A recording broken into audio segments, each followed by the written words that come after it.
His name was like a warning. His crimes, brutal, inexcusable. One human being who took everything from another and left scars that would never heal. For his victim, Christy Mack, justice was simply survival. For him, justice is a cell, a locked door, a life confined. Some wounds heal, others never do. And some men end up exactly where they belong. This is War Machine. Welcome to Deeper Into the Cage. What's up, my friends? My name is Robin Black, and I'm a martial artist, and I am the creative consultant for Dark Side of the Cage Season 1. I usually start kind of excited, but it's a little dark today in here. This episode of Deeper Into the Cage, we're going to look at War Machine. It is episode 10 of Dark Side of the Cage. You can find it on Vice. Maybe it's the darkest one. If you know War Machine's story, you know why. Today we are going to speak to Tim Healy, who is the executive producer of Dark Side of the Cage, and I'm going to talk to Dave Hodgson, who is the supervising producer of Dark Side of the Cage. We're going to talk about our favorite moments of the season. That I'm getting a little more lit up. This will be much less dark, I hope. We'll talk about our favorite moments of the season, and we'll talk about if there is a season 2. I'm going to take some audience suggestions. We're going to chat about what could be some possible topics for if there is one day a season 2 of Dark Side of the Cage. Who could we do it on? We want to hear your ideas as well. First, let's look at this trailer for episode 10, Dark Side of the Cage, War Machine. He was a savage. He was arrogant. He was a killer. John embraced the role of War Machine. In MMA, we don't prevent people from getting to this point. Maybe I could have done something. I don't know. He had all the potential in the world. And then, boom. I got a phone call. John said I got arrested last night. He's exactly where he belongs. I hate the person that I was. I deserve prison, and I deserve hell even more. Dark Side of the Cage, season finale, Wednesday at 10 on Vice. Okay, my friends, this is the War Machine episode. So remember, this is a podcast where I talk about the episode of Dark Side of the Cage that is available, of course, on Vice. And this one is it's a dark one for sure. There's a victim. There's a clear victim here.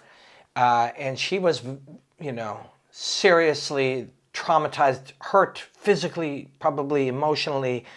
There's a clear victim here. And that's undeniable. And even when you hear War Machine speak in the episode, and he does speak in the episode, you won't cut him any slack. And that's a good thing.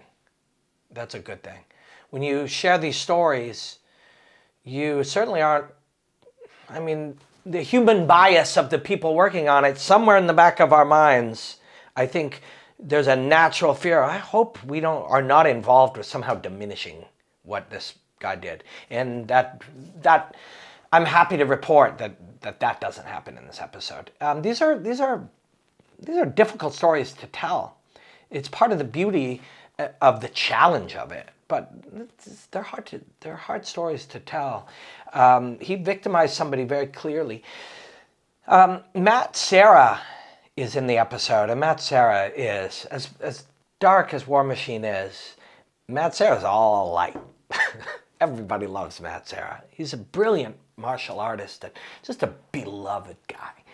And I was really happy that he would talk about War Machine because, one, he's fearless, and two, he is beyond reproach. So he's a perfect person to be able to talk about it.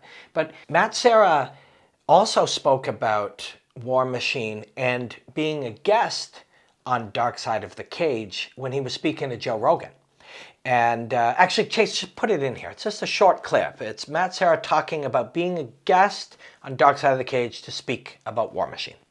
Today, I just did a camera crew from Toronto came down. They're doing a thing called Dark Side of the Cage, and they want to interview me about War Machine.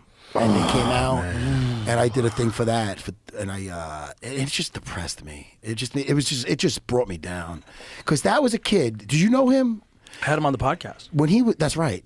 When he was on the show, there's some guys that are just evil, and there's other guys that I think that if they had the right people around them, they could have made different choices. What's fascinating there, and these are things that a lot of people won't allow themselves to try to be empathetic about, but life is a path, right? Life is a path. We are shaped by our life experiences, the things that we're taught from our parents, from the world around us, the things that happen to us. We are not, I have a child, and she is not a fully formed thing, and neither are you, and neither am I, and I'm in my 50s. We become what we're going to become as affected by the environment and the world around us. And Matt references that. And in his opinion, from seeing this man, and then seeing him at one point in his life, and then seeing him be a horrible victimizer, Matt very, very astutely observes that under different circumstances, we could all be different people. And when you bring up something like this is not in any way trying to make an excuse for any of the things that any of us do. We have to take responsibility for the things we do. That man did horrible things. He's in prison. And he will be for a long time, and he should be for a long time. But yeah, I found that really interesting, that Matt Serra was capable of seeing that and then sharing that. But yeah, it's a very complicated episode. And yeah, it's a little darker. It's a little bit darker, for sure. And I hope that Christy Mack is okay. And that the next chapters of her life become better and better and better. To wrap, I want to bring in two of the people that were executives and really played a huge part in making this entire series. My friend Tim Healy, who is the executive producer of the series. He's from Rail Splitter Pictures. And Dave Hodgson, who is the series producer or the supervising producer. And the three of us are going to share our favorite moments of the season, the most interesting stuff. We're going to have a laugh, and we're going to look ahead. If there's a season 2, what are some of the episodes and topics that the audience has said they'd like to hear, and what do we think of them? Let's bring them in. Tim and Dave, let's do this. Who are you and what do you do? My name's Tim Healy. I'm the co-owner of a production company called Rail Splitter Pictures here on the East Coast of the United States. And yeah, we do all different types of programming, but we do Dark Side of the 90s for Vice, and Cage kind of grew out of that series. And Dave, who are you? What do you do?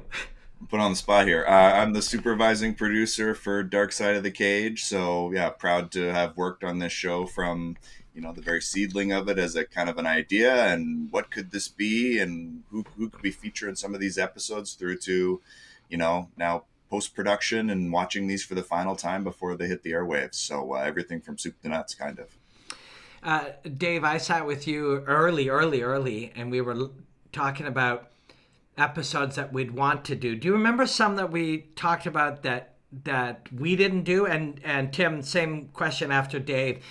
Some that were in the orbit that we haven't done? I mean, there's such a long list of episodes that we haven't done that I would like to, and part of what I've been doing is, especially after the show's been announced and you see people suggesting what their kind of dream episodes would be, which I'm sure we'll get into later. But, I've got a list of probably 70 to 80 ideas from, this is one we definitely have to do, to, ones that I haven't really fully looked into. But, I remember sitting with you and talking about an episode like Evan Tanner, and you just kind of taking a drink of your coffee and nodding slowly and being like, yep, that's got to be an episode. So, that was kind of the low hanging fruit. And, yeah, even something I know like our 2-parter on Pride, that isn't one that was in kind of the initial episodes, but Tim, you advocated pretty strongly for, and particularly that it should be a 2-parter, and I'm so glad that was the case. Yeah, I think I'm really happy that they agreed to do that. Vice listen to us and they listen to our appeal. But we kind of feel like it was really important to tell not only just the rise of Pride, but also kind of its decline and kind of what led to its downfall. So that's a really good episode. I'm really happy with it. Hey, Robert, let me ask you real quick. If we do get a season 2, who do you think would make, like, who's on your list? I'm just curious. So, there's 2 people on my list who I've already spoken to in this podcast. One is Mayhem Miller, Jason Miller, who exists in our series in the Nick Diaz episode, and somebody played him with the red thing in the Strike Force brawl. But Mayhem is a fascinating guy. You can go back to him being an MTV star. Yeah. Early. Bully Beatdown. Yeah, Bully Beatdown was like an early offshoot of the UFC, and it was a big show, and it was weird if you think about it. You're going to beat up your bully, or Mayhem's going to beat up your bully. And then he went through, he of course touches into this world already with the Strikeforce Brawl. He fought George St. Pierre. But he's had a lot of really dark challenges in his life, but he's doing great. And that's why I really like the story, because like we said earlier, I feel like they work something, there's a beauty in somebody being on the good side of their story and being able to tell it. So, and also Mayhem's a fascinating guy. But also I spoke to Mark Coleman around the Pride episode, and Mark's got stories, right? He was just in a fire, like, and that's at this, at this stage of his life after many challenges. So those 2 right there. I'm going to add one more. I got a list actually from people on X and stuff. But how about you guys? What are ones that you feel like you would? All 3 of us agreed Nick Diaz was going to be one that we just had to do our best to make it and tell the best story. What are ones that would be your season 2 version of that? I mean, for me, and it's an example of kind of what I was referring to in terms of an episode that lays a foundation for another one. But obviously, we're all really happy with our Ultimate Fighter season 1 episode. And we kind of leave off with someone like Stephan Bonner after the finale. And we don't tell the rest of the story. But obviously, there's a dark and tragic story of how his kind of career evolved from there. And so it's something with the right cast and obviously the buy-in of people who are important to him that I think would be worthy of exploring down the line if it works out. As a guy who obviously deserves his flowers, even more so than we gave him in kind of that episode for his part of that fight. But definitely feel like that's one that is on the short list to explore, and we could definitely go very deep on him and, make sure he gets the respect he deserves. So, kind of like a Kimbo, someone who's no longer with us. And among the reasons, like you said with Kimbo, among the reasons it's a great one is because people loved him, right? People loved Stephan Bonner, and there's a beauty in having people who loved you being able to tell your story, and there's a lot of people who loved him. How about you, Tim? It's like, I know we try to avoid active fighters, which I completely understand. There's a few. I mean, I don't know what it is about the axe murderer, Wanderlei Silva, that I'm just so fascinated by that guy. I always have been. There's just something about him that I think he would make for a really fascinating story, especially about the early beginnings and kind of where he came from and what made him into the athlete that he became. I'm also I'm all about big characters. I think Tony Ferguson would make a great episode. I really do. And I mean, look, I know people have been texting me and emailing me almost like as a joke, but I do think there is some validity. I think a Conor McGregor episode would be really interesting. Yeah. I know all 3 of those people to varying degrees. I think Wanderlei is a wonderful guy. Like, he's a teddy bear. And him telling his he's the world's kindest axe murderer. You know what I mean? Like, so he's an interesting one. Tony, I literally just spoke with him as he was being drafted by the GFL, where I was working the draft process.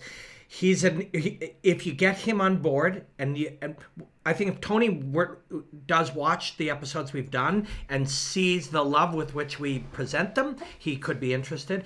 And then Connor, I think if it were a particular chapter of his story, he would be most interested, in my opinion. Conor versus Khabib, Connor and the bus, some specific thing, I think he might be interested. I also really would love to do something on Chael. I almost said that. Yeah. Well, because he's so interlaced with Wanderlei too, right? With that, because of that, Ultimate Fighter most viral moment of I can't let you get close. Chael is just such a character, and I think he would be amazing. Chael's a dear friend, and Chael would absolutely sit for us for a Vanderlei episode. I didn't call on him this year, but next, if should there be a season 2, I 100% will ask him to contribute, and he's a very generous and he's a very good guy. But I just think a dark side of Chael Sonnen would be so fascinating if he were to sit and he would trust us after seeing the beauty with which we've presented season 1. I think he would tell his story, and he's had some ups and downs of his own. But if Chael tells it, there's no chance that you don't come out of it still loving him, because he's one of the most charming humans who's ever lived. So, but that would be fascinating. But Dave, you got more too. You got a list of 60 or 80, I think. Yeah, I mean, one that would be an interesting episode to dive into, and something I only discovered as I really started, looking into what a season 1 could be, and didn't work out for that. But the story of something like Affliction FC, it could be really interesting to dive into as a very specific period of time, and Donald Trump as the face of an MMA league based on a fashion line, and some of the stories that came out of that promotion, and it's sort of this starburst of a life that it had, I think could be really interesting.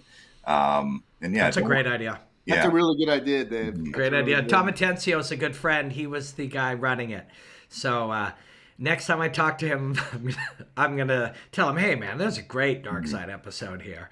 Yeah. And see what and I know him, and I know what an enthusiastic guy he is. He'll agree, and he'll start telling me stories, and I'll say, if there's a season 2, save him. Don't tell me. Save him for the camera. Yeah.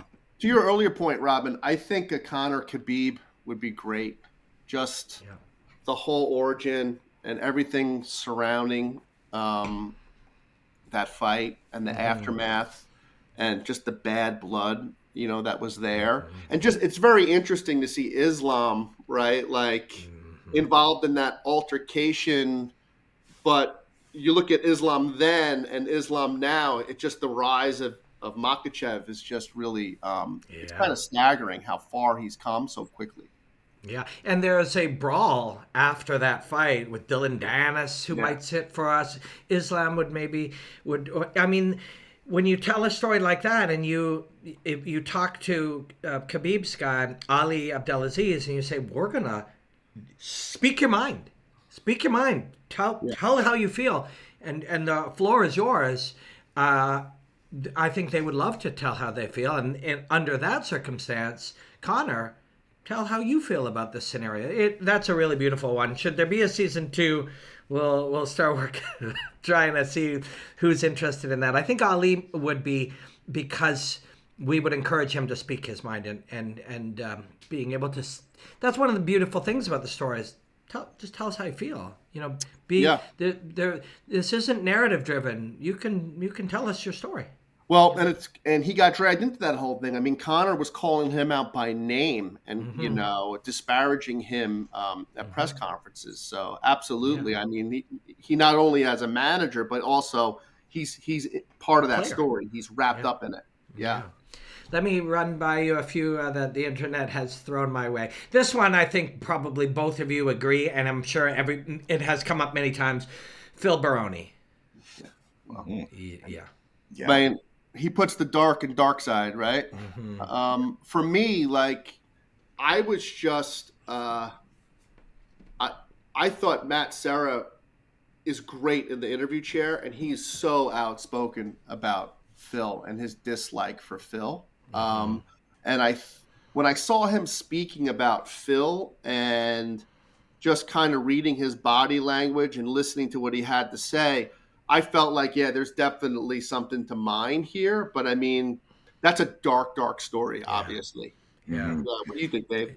Absolutely. I mean, it's another one where the War Machine episode that I guess is this whole deeper into the cages in regards to, it kind of lays the foundation. I mean, I hear about him in that episode and I want to learn more. And yeah, I think there's a way to use that episode to talk about kind of the epidemic of CTE in the sport and use that as a microcosm to tell that story. And, how much did that play into what Phil is alleged to have done? So yeah, it's definitely one that's kind of on the short list for exploration. And I believe we were even in contact with his ex-wife, Angela, in regards to potentially sitting for War Machine, and for one reason or another, it didn't work out. But to get close to that story and kind of peel back another layer, absolutely, I think there's potential. Here's one may not have popped up, but they used to call him Crazy Horse. Now his nickname is Felony, Charles Bennett. Do you guys know Felony Charles? He fought Vanderlei Silva backstage. He's a fascinating guy. He's around. He's still fighting to this day. Used to do backflips off the cage. I've called bare knuckle fights of his as recently as last year. Charles Bennett, an interesting one. At Paquette 90 sent me that one, and that one's interesting. He had that altercation backstage, right? Where didn't he choke somebody out? Like they were fighting. Vanderlei choked him out. Vanderlei choked him out. Yeah. I've seen that. Yeah. They can sit for each other's episodes then when we do the Exactly. Felony Charles, I was sitting. I was calling his fight with Frank Mir at Jorge Masvidal's Game Bred MMA, bare knuckle MMA, and Felony Charles is sitting there, and Frank Mir says to him, "Hey, Crazy Horse, something, something, something," and I said, "We don't call him Crazy Horse anymore. He doesn't stand for it. He gets really mad." I said, "We don't call him Crazy Horse anymore." I said, "You can call him Crazy Horse, but I'm not going to call him Crazy Horse." And Charles freaked out on me. He said, "Don't you tell him he can call me that." And I'm thinking, yeah, well, I mean, Frank's a heavyweight black belt. I'm a small 50-year-old who fought at the lowest level. It makes sense for you to be angry at me, but it's him who did it. But Felony Charles is a fascinating one, yeah. Other ones that have popped up that I didn't think of, Jens Pulver, which it would be epic. I'm like, Jens had some challenges in his life and is beloved.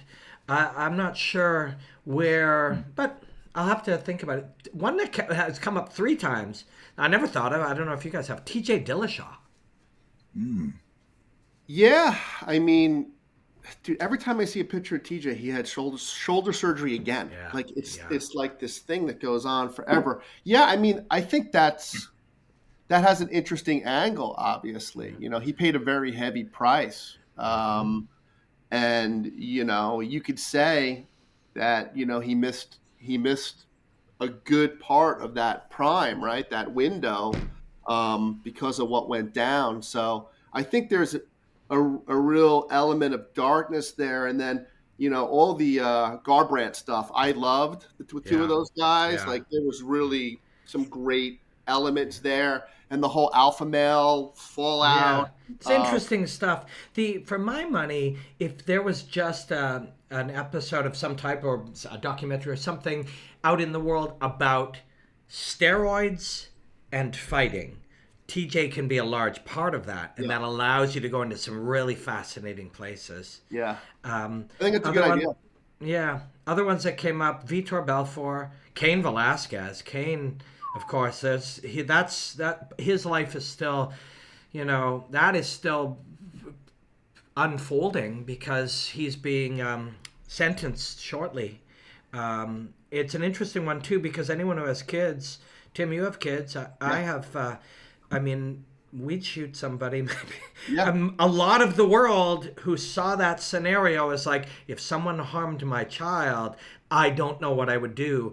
And you get 100 fathers, and a very large percentage of them say something. I have a friend, I'm not going to say who, a professional fighter, who said the only difference is it would be 5 years later and they would be in another country when it happened. Yeah.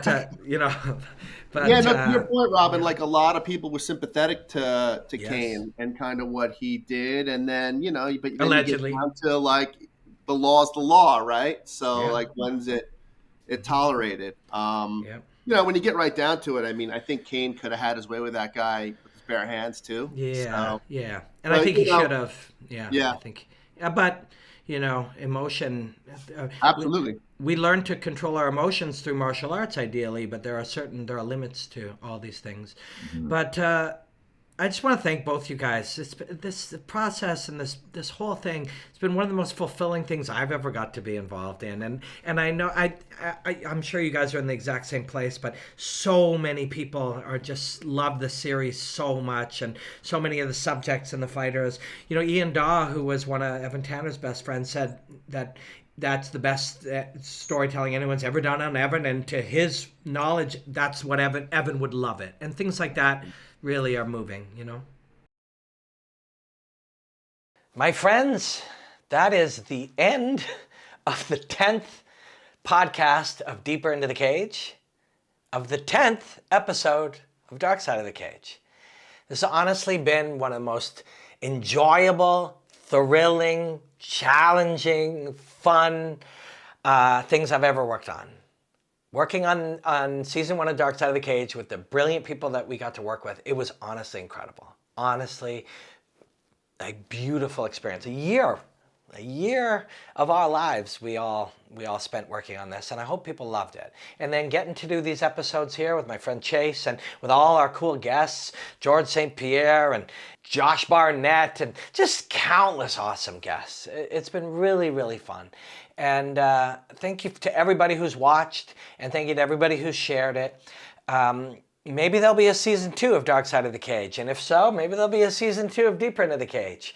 Thank you all for humoring me, and thank you all. If you're sitting here right now watching the end of this, then you are really the true consumer, and you deserve the most thanks of all. My name is Robin Black. It was a privilege to work on Dark Side of the Cage, and it was an extreme privilege to do these episodes of these podcasts, hanging and chatting with you. Until next time, enjoy the hostilities, my friends. He was a savage. He was arrogant. He was a killer. John embraced the role of War Machine. In MMA, we don't prevent people from getting to this point. Maybe I could have done something. I don't know. He had all the potential in the world. And then, boom. I got a phone call. John said I got arrested last night. He's exactly where he belongs. I hate the person that I was. I deserve prison, and I deserve hell even more. Dark Side of the Cage, season finale, Wednesday at 10 on Vice.